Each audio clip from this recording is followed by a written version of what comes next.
We are looking at how to pronounce these names and more confusing Chinese names.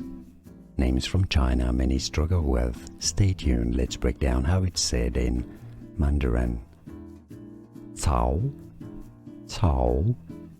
Now in English it's often said as Cao with a ch sound like CHOW. Cao, Cao. We are looking at how to pronounce these names and more confusing Chinese names. Names from China many struggle with. Stay tuned, let's break down how it's said in Mandarin. Cao, Cao. Now in English it's often said as Cao with a ch sound like CHOW. Cao, Cao.